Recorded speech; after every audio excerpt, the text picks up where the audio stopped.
The American-born Chinese, written and illustrated by Jin Luen Yang, is a coming-of-age graphic novel which portrays a strong message of racism and stereotype, shown through three different main characters. The author uses three different characters, displaying each a different perspective and personality of one main character. However, through this analysis, different visual language techniques will be displayed to show the importance of the Monkey King as a character, being visual metaphor techniques, symbolism, and diverse panels and graphic weights. Displaying visual metaphor embraces the diverse characteristics of the Monkey King, which has been used through many aspects of the book. The Monkey King account tells the story of how he is not liked at first, and he is chunked out of paradise upon trying hard to enter a party for gods. On page 15, this is clearly shown when all gods, goddesses, and demons are gathered and seem to have a lot of fun, and the Monkey King is not included. Although he himself is a god, he is told that since he additionally is a monkey, he isn't allowed to enter. He sees again the betrayal and the assaults that he receives from the guards and the goddesses in participation. This clearly shows how other gods can be stereotyped for denying the entry of the monkey for who he is. On page 22, it's illustrated that the Monkey King isn't wearing shoes, and in the background, it's seen that all the people in the party were viewing what happened with the Monkey King and are laughing when the phrases ha ha ha are used. The Monkey King decides to act and show off his kung fu skills and bashes the guards and some of the guests at the party to prove himself in front of everyone that he is powerful and he has been training for such a long time. The Monkey King couldn't stop thinking of the aggressive things that the other goddesses said about him and gets serious. The use of the dark background shows how he got offended of what they said. On page 28, the Monkey King goes back to his chamber and realizes that there is a smell of monkey fur that annoys him because it reminds him of something that he was judged for being. Morning after the dinner party, the Monkey King decided to issue a thought throughout the mountains that he lived on that all monkeys should wear shoes. And through this panel, you can see how shocked the other monkeys are from the decision that he made, usually because they're not used to wearing shoes. And this shows how the Monkey King got affected by what others said about his identity being different, which then applied to all other monkeys.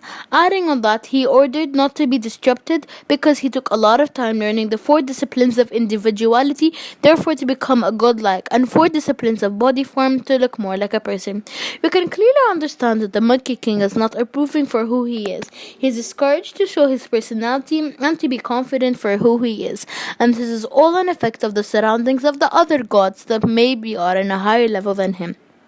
These changes in his personality link back to the theme of the story, which is identity, as the Monkey King is rejecting his own identity.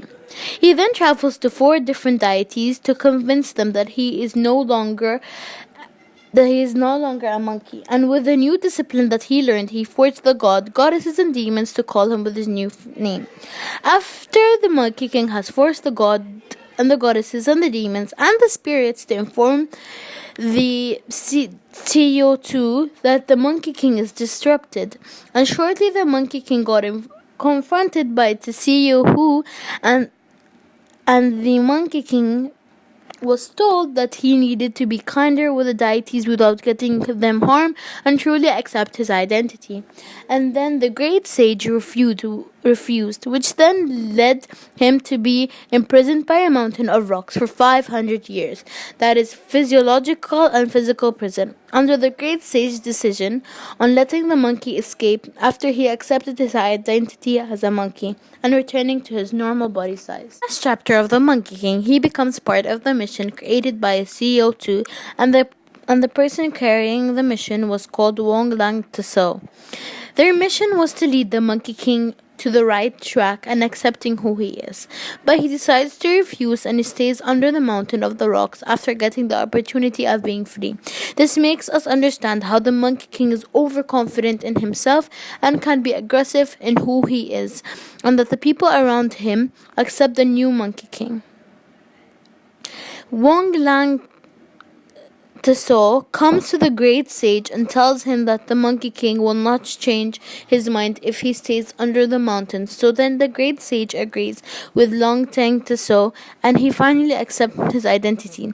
He changed back to his physical size and lets the aggressive and the overconfidence that led him there in the first place behind, and learned that being yourself and having your own identity is all you need, which is the main theme of this novel. To conclude, we have seen the Monkey King go through major changes in the novel that teaches him how important identity is and being yourself and accepting who you are is the best thing you could ever do. To link back to the thesis, stereotype and identity had a big role in this novel to send the message to the readers and teach them the lesson